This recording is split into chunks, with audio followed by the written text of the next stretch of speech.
Philadelphia Imana iratsinda. Turabashubuje kitondo kiza dushima Imana kuko yongeye kutugarura mbere y'ubwiza bwayo. Nitwa Pasteur Serugendo Dismas, tukaba dukora umurimo w'Imana mu itorero Pentecote Philadelphia. Dushimye Imana kubw'uburinzi bwayo. Imana yabanye natwe uyu mwaka wose, turi mu bihe byo kurangiza umwaka.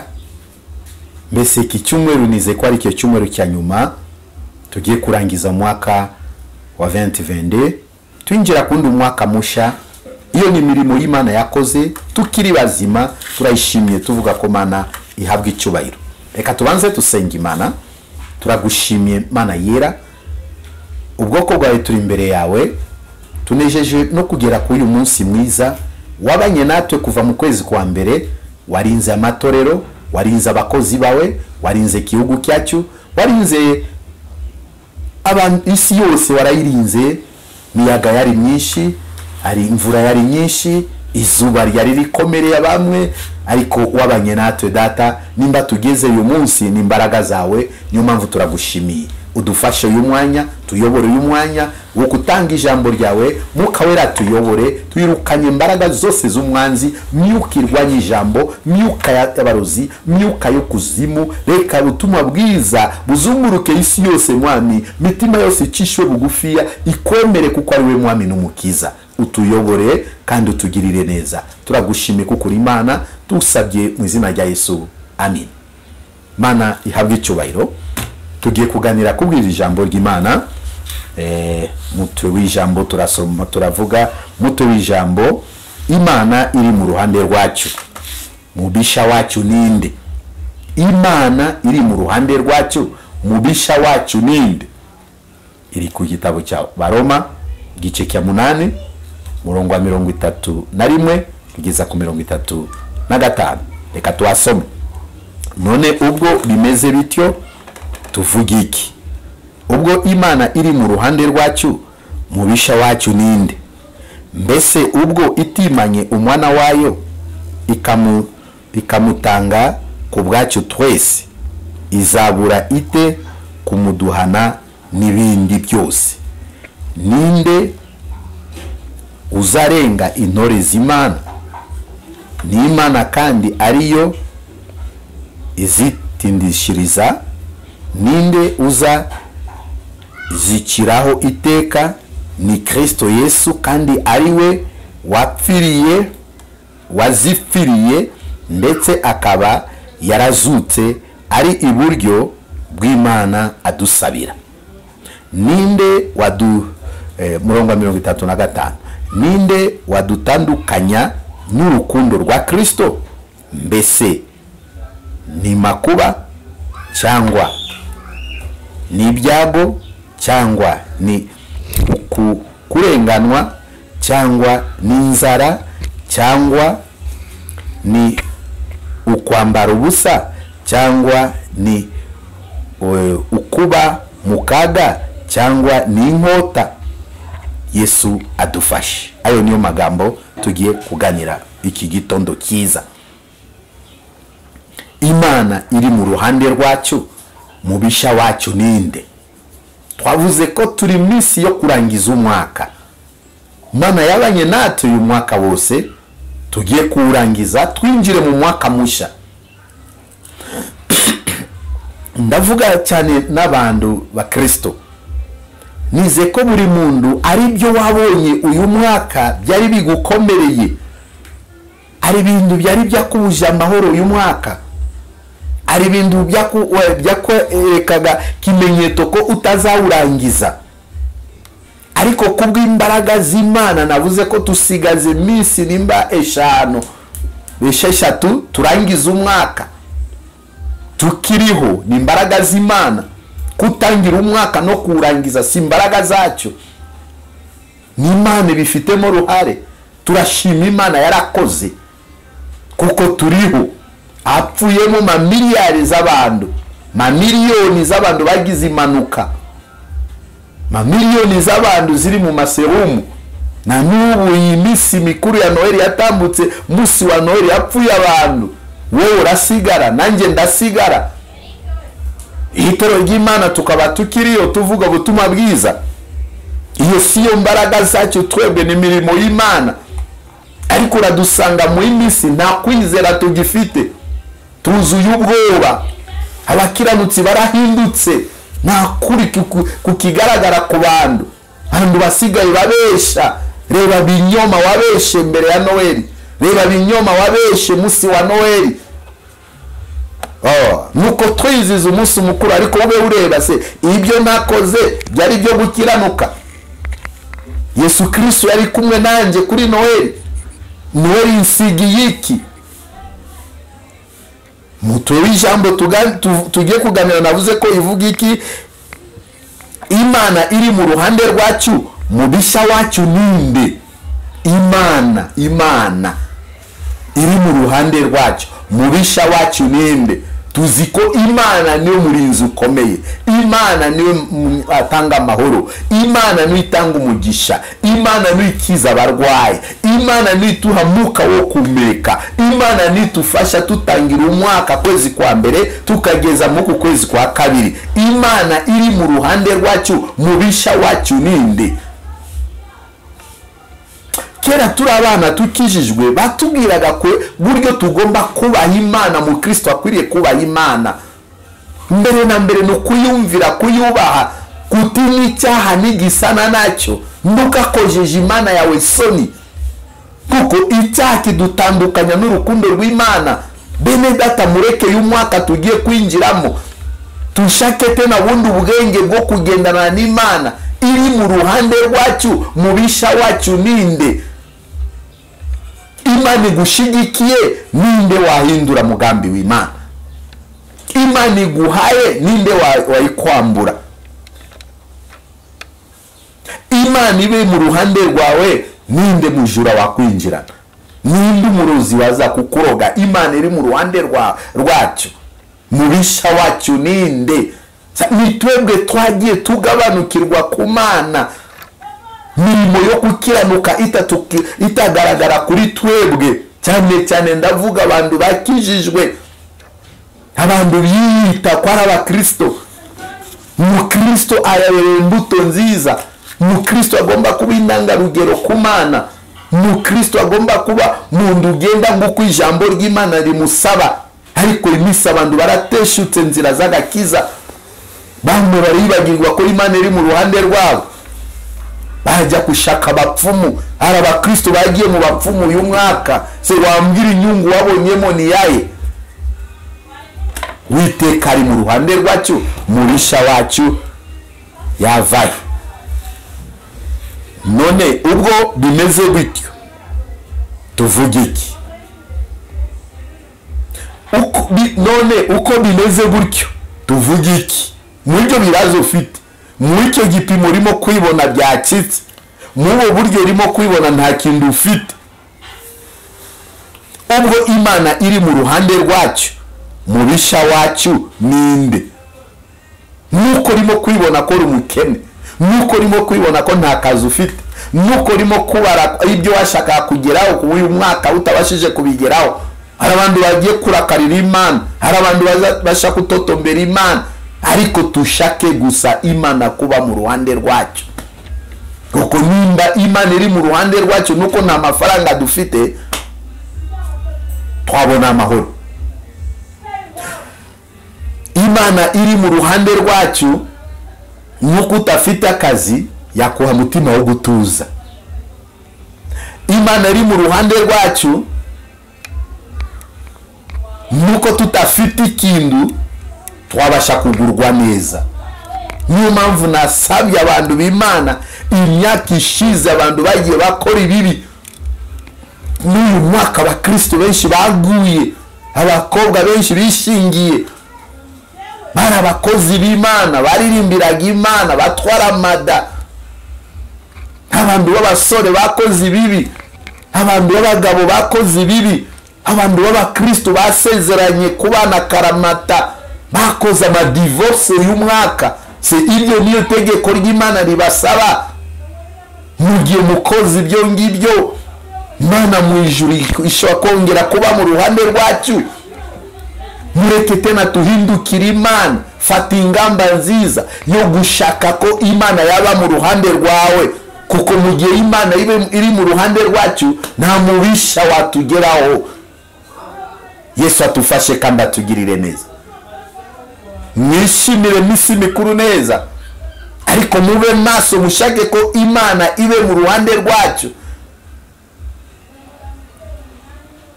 Murongo ukurikira, mbese ubwo itimanye umwana wayo ikamutanga ku bwacu twebwe.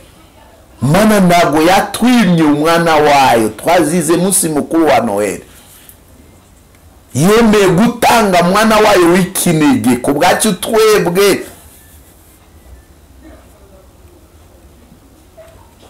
Izabura ite kumuduhana n'ibindi byose. Murebe ubu hari abantu bahanye amakado munsi w'ejo bifurizanya Noheli nziza. Byari byiza, kimenyetso cyiza, nimba wabitanze nawe n'umutima mwiza. Ariko hano biragaragaza Mana bivuga ko mbese ubwo itimanye mwana wayo ikamutanga ku bwacu twese abazungu n'abirabura, ariko usanga turimo kwicana, turamarana, turangizanya, kandi Imana yemeye kwitanga mwana wayo kuri twese. Izabura ite kumuduhana n'ibindi byose. Ushobora kuba ejo watanze kado ariko utangiye kwicuza iki gitondo, ariko yatuhaye mwana wayo w'ikinege kuri twese, isi yose. Yesu yaje ku bwacu, navuze abazungu n'abirabura, abakire n'abakene, abize abatize, twese Yesu yaje ku bwacu. Mana yamutanze ku bwacu. Izatwima ibindi gute? Kumuduhana n'ibindi. Ariko bisaba iki? Imana ibe mu ruhande rwacu. Wisuzume buryo wakoze umurimo w'Imana uyu mwaka, wisuzume buryo wagendanye nayo uyu mwaka. Se Imana iri mu ruhande rwawe? Tubwe turimo kurakarira Imana, turitotombera Imana, ati nta kintu Imana yankoze, nta kintu Imana yampaye. Ariko aho yemeye kutanga mwana wayo w'ikinege kuri twese, izabura gute kumuduhana n'ibindi byose? Navuze ikibazo gusa nuko tutashaka ko Imana yaba mu ruhande rwacu. Hari abantu babaho ku isi banzi Imana ku mitima yabo, mirimo yabo no gukora ibintu bibi gusa iby'Imana idashaka. Bamwe bakavuga ko nta Mana iriho, ariko Zaburi atubwira ko abona abapfapfa. Mana iriho, Mana ni waremye isi n'ijuru, turiho ku bwayo. Nisi ishize hano twahuye n'ibibazo, mube mwibuka mirimo Mana yakoze. Corona yagose isi yose, ariko kubw'Imana turiho. Inzara izuba ryaratse hano, ariko kubw'Imana yaturinze naryo. Imvura yaje kugwa igwa mu buryo bumwe bukomeye, yica abantu mu bindi bihugu, isenya amazu, ariko twebwe turiho. Nuko Imana yabaye mu ruhande rwacu. Itabaye mu ruhande rwacu natwe Corona yagomba kutujyana. Mana itabaye mu ruhande rwacu, imvura yatujyana. Mana itabaye mu ruhande rwacu, mwumva isi yose yabaye mu bihe byo kurira inzara biciro birazamuka. Ariko kuko Uwiteka yabaye mu ruhande rwacu, niyo mpamvu turi uyu munsi turavuga ko Mana yacu ishimwe. Iyi ni misi yo gushima Imana, amatariki yo kurangiza umwaka. Mbese ubwo itimanye umwana wayo ikamutanga ku bwacu twese, izabura ite kumuduhana n'ibindi byose. Yesu ashimwe kandi ahabwa icyubahiro. Izabura ite kumuduhana n'ibindi byose? Reka amarira wizere Imana gusa. Reka amarira kiranukira Imana. Ushaka Imana kuba mu ruhande rwawe, nanjye nshaka Imana kuba mu ruhande rwanjye. Icyaha kirica, icyaha kiteza umuvumo, nta mugisha w'ibyaha. Nuko wakwica mugenzi wawe tubona ubutunzi, umenye ko nta mugisha uzabona. Ibintu by'igihe gitoya, ariko ingaruka y'icyaha kikakuzunguza. Mweke dushaka Imana kuba mu ruhande rwacu. Imana iba mu ruhande rw'umuntu, ntabwo yakora icyaha, ntabwo yatekereza kibi, ntabwo yagambanira mugenzi we, ntabwo yabeshera mugenzi we, ntabwo yavuga ibinyoma, avugisha ukuri. Ntitugakorera Imana tuvangavanga n'ibindi bitakwiriye. Torero ry'Imana yari Satani yatwinjiranye, rukundo rwarakonje, ibinyoma byuzuye abantu, gucirana imanza, abantu batakemera kumvira tena babayobora ku murimo w'Imana, amashari yuzuye mu nzu y'Imana.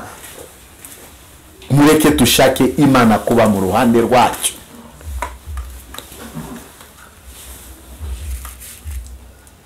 Ubwo yatuhaye umwana wayo, twese izabura gute kumuduhana n'ibindi byose? Rimwe na rimwe abantu bakora icyaha bishima, ariko ikintu kibabaza kandi gikomeye ni ingaruka y'icyo cyaha wakoze. Ingaruka y'icyaha irababaza bene data. Ingaruka y'icyaha ushaka guteza n'abana bawe binjira mu bibazo bitari byabo kubera icyaha wakoze. Umuryango wawe ukinjira mu bibazo by'ingaruka y'ibyaha wakoze. Sinzi hano ku isi ibintu byinshi birimo kutwigisha. Jambo ry'Imana buri gihe cyose ravuga na amahoro y'umunyabyaha. Ariko ubona abantu ntabwo dutinya icyaha. Mu itorero abantu basigaye bazana icyaha mu itorero. Umuntu akagarara ahera Imana yuzuye ibyaha, avuga ibinyoma ahera Imana. Mureke tubaha Imana. Ibihe turimo tugenda dusatira, nibihe turimo kusatira bihe byo kugaruka kwa Yesu Kristo. Dushaka Imana kuba mu ruhande rwacu. Murongo ukurikiraho, ninde uzarenga intore z'Imana? Ninde uzarenga intore z'Imana? Tekereza nawe mbashe kubitekereza. Ni Imana kandi ariyo tindishiriza. Uzarenga intore z'Imana ni Imana yonyine kandi yo niyo tindishiriza. Murongo ukurikiraho, ninde uzaziciraho iteka? Ni Yesu Kristo. Uzaduciraho iteka ni Yesu Kristo. Intore z'Imana na undi uzaziciraho iteka atari Yesu Kristo, kandi ariwe wazipfiriye. Yesu niwe wadupfiriye. Mugomba tuirimo kwiziza umunsi mukuru wa Noheli, ariko muwibuke ko Yesu niwe wadupfiriye kandi ariwe uzaduciraho iteka. Ndetse akaba yarazutse ari iburyo bw'Imana adusabira. Yesu yarapfuye arazuka, ubu ari iburyo bw'Imana adusabira. Datubabarire, datubabarire, datubabarire. Niyo mpamvu mubona ko haracyagaragara amahoro. Ibi bibantu bakakora ibyaha ku manywa na nijoro. Mundu asigaye yica mugenzi we nk'inyamaswa, mundu asigaye abeshera mugenzi we. Nabonye abantu ejo bundi barwana ku muhanda nta mbabazi, kubita mugenzi we ibuye, maraso irameneka. Atashobora gutekereza ati nimba yari kuba nje nabigenza gute ko uyu muntu nawe afite umubiri nkanjye. Mitima y'abantu yahindutse kuba babi gusa. Ariko mumenye ko Yesu aracyari ku ndebe y'ubwami adusabira intore zayo. Ariko ari umunsi azaza ngo umucamanza. itorero riracyari ku isi iracyavuga Mana ufashe kihugu, Mana ufashe abantu bawe, Mana ufashe abakiri mu mwijima, Mana ufashe batarakumenya. Niyo mpamvu bibi birimo gukoreka abantu bakanezerwamo bakabona ko bafite amahoro, ariko Bibiliya iratubwira nta mahoro y'umunyabyaha, tushake gusa Uwiteka kuba mu ruhande rwacu. Ntabwo yaba mu ruhande rw'umunyabyaha, ntabwo yaba mu ruhande rw'umunyabinyoma. Nimba yari kuba tufite umutima w'ubwoba w'icyaha, itoro tukisuzuma neza uyu mwaka guko ugiye gushira, ibya twakoze mbere y'Imana, buryo tutakoze neza murimo y'Imana. Hari abantu bitwa ko bari ku murimo y'Imana ariko bagiye bagusha abandi, bayobya abandi, babuza abandi gukora ibyiza. Hari abantu bamwe bishushanya mu matorero kandi ari intumwa za Satani, mitima yabo atari mitima yo gukizwa, baje kugerageza ubwoko bw'Imana. Ibyo nabyo umenye ko Uwiteka ntabwo ari ku ruhande rwawe. Munsi y'urubanza uzakozwa n'isoni. Turakomeza murongo ukurikira. Ninde wadutandukanya n'urukundo rwa Kristo? Twebwe tumaze kumwakira ng'umwami n'umukiza, twebwe tumaze tumwizera, se ninde wadutandukanya n'uru rukundo rwa Kristo? Ubitekereje. Ni fiancés bakobwa bagenda bashukwa n'udusore tutakijijwe akamukura mu rukundo rwa Kristo. Ariko hano Paulo aratubwira ati ninde wadutandukanya n'urukundo rwa Kristo? Mbese namakuba? Mu Kristo umaze kuvuka bwa kabiri nta kintu cyamutandukanya n'urukundo rwa Kristo. Nuko aza makuba azihanganira, amenye ko urugamba si urwanjye, urugamba ni urwa Kristo. Cyangwa n'ibyago, nabyo byago ntabwo byamutandukanya n'urukundo rwa Kristo. Bene data, navuze ko abantu benshi basigaye mu nzira muri urugendo rw'agakiza, mu rugendo rujya mu ijuru muri uyu mwaka, kuko bananiwe kwihanganira amakuba cyangwa ibyago. Satani abashuka bava mu bushake bw'Imana. Simumbye umukobwa w'umukristo yagiye kwishingira, ubona ko zabona amahoro ari imbere? Ni bibazo tu, kuko kwishingira Mana ntabwo bishigikiye uba uvuye mu rukundo rwa Kristo.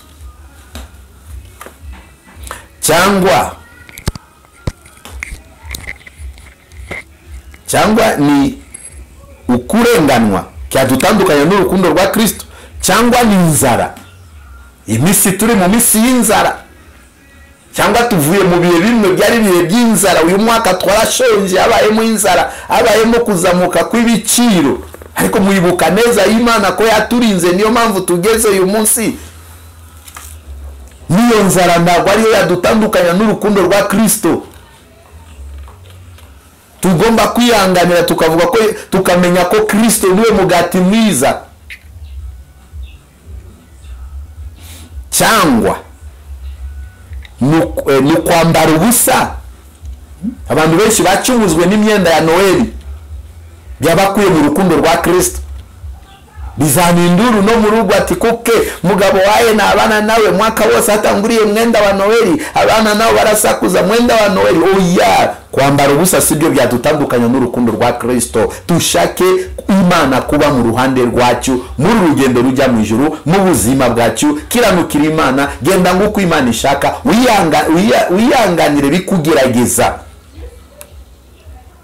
Cyangwa ni ukuba mukaga byatutandukanya n'urukundo rwa Kristo. Kuba mukaga byakutandukanya n'urukundo rwa Kristo. Cyangwa ni inyota yatutandukanya n'urukundo rwa Kristo.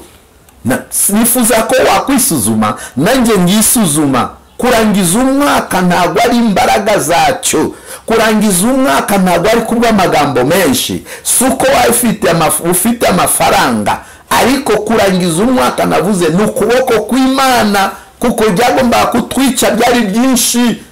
Mana yakurinze impanuka uyu mwaka, Mana yakurinze ibyago uyu mwaka, Mana yakurinze inzara uyu mwaka, Mana yakurinze kwambara ubusa, Mana yakurinze byinshi. se niki cyakutandukanya n'urukundo rw'Imana? Abantu bataye inzira uyu mwaka, abantu barimo kugambira no kubivamo.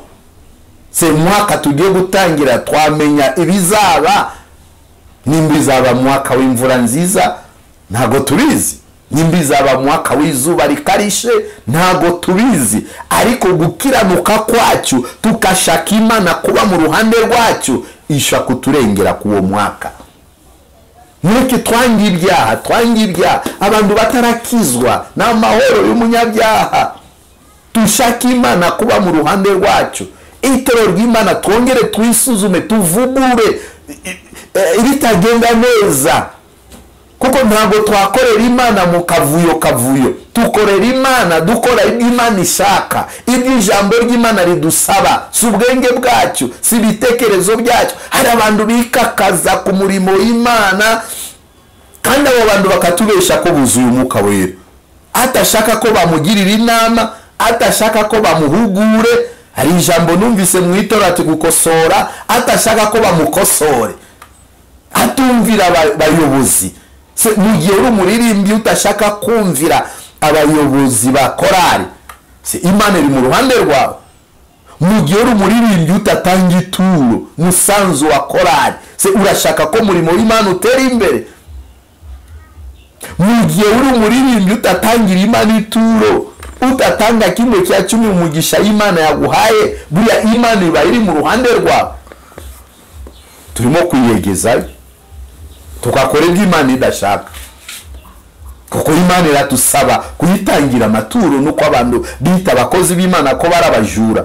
Ariko mwumvise ko munsi Yesu yavutse, abanyabwenge baturutse mu gihugu cyabo baza kumufukamira baramuramya, anyuma bamutangira amaturo. Inzu y'Imana kuko ari Kristo nyiritorero yashize yutegeko, abantu tugomba kubyubaha. Mwanya wabonye umugisha, gerageza Imana bukimwe cya 10 n'amaturo, uzabona umugisha w'iteka. Turarira ubukene, ariko abantu bahindutse twabaye bugugu bwabaye mu itorero.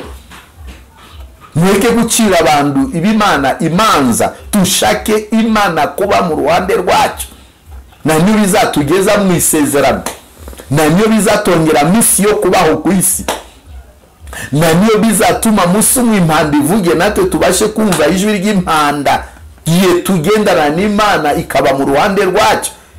Ariko ibyaha birarimbura, ibyaha bantu bapfa igihe cyabo kitaragera, ibyaha ntabwo bizakugeza mu ijuru. Mureke gupinga ijambo ry'Imana, imisa abantu batagishaka kumva ijambo ry'Imana.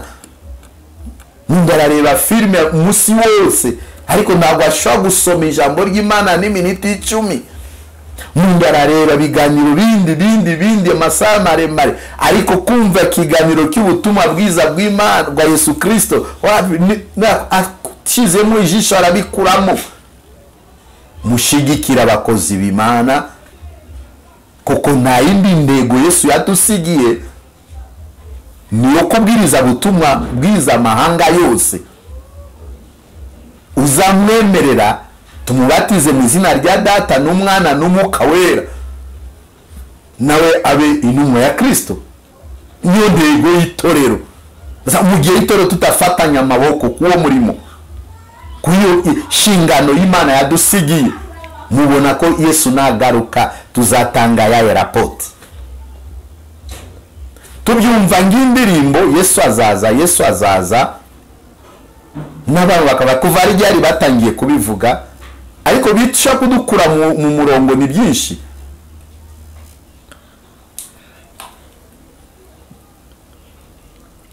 Imana iri mu ruhande rwacu, mubisha wacu ninde? Suzuma kuri iri jambo, niki cyatutandukanya n'urukundo rwa Kristo?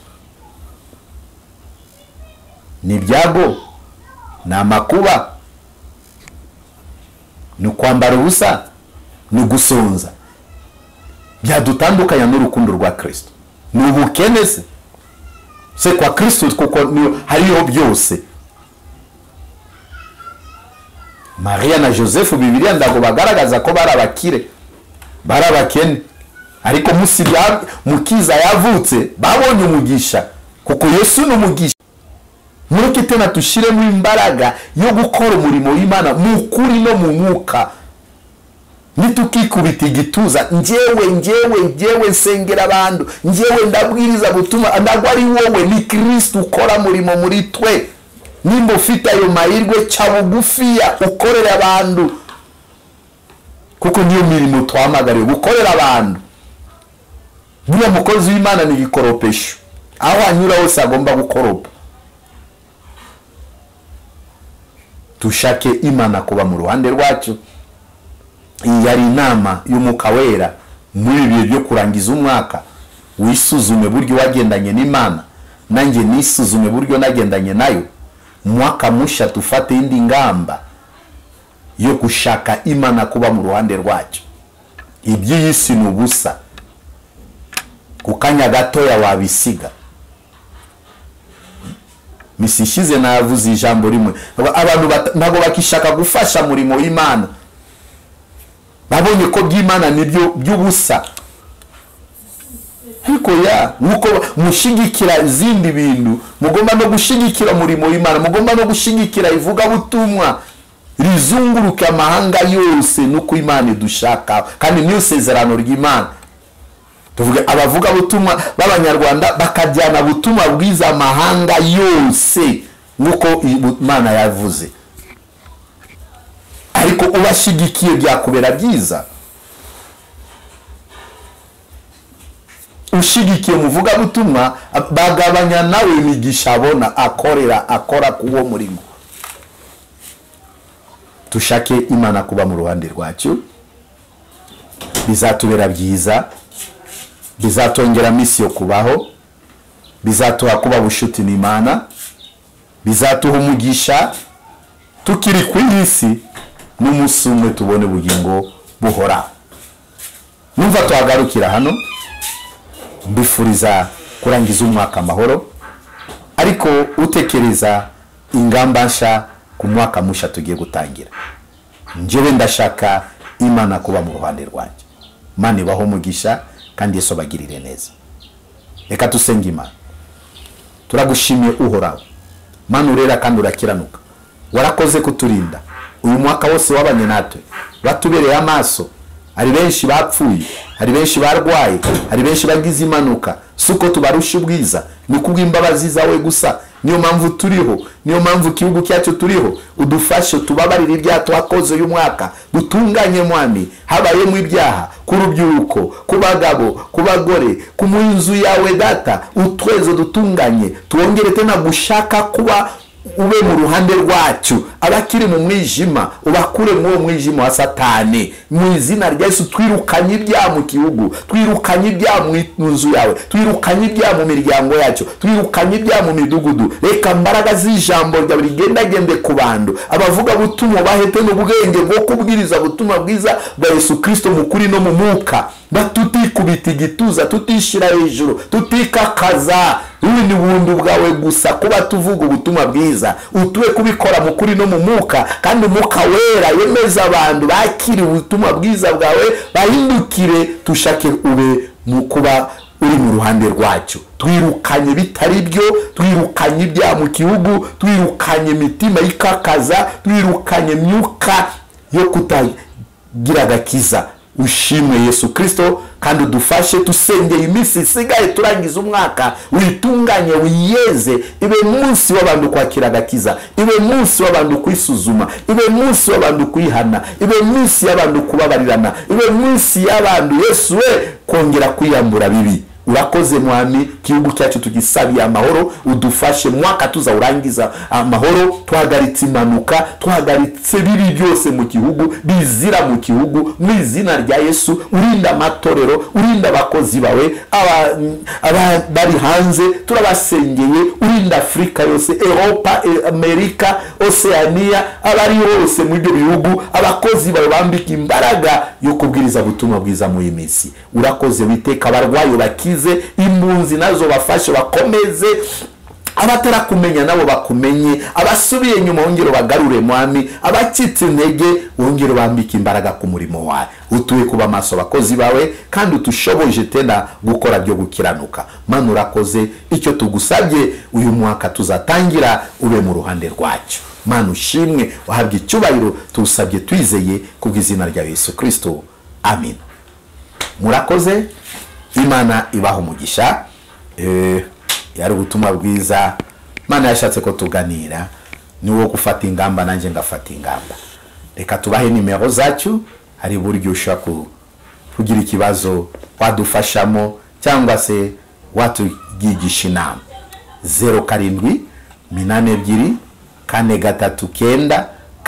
0782439754.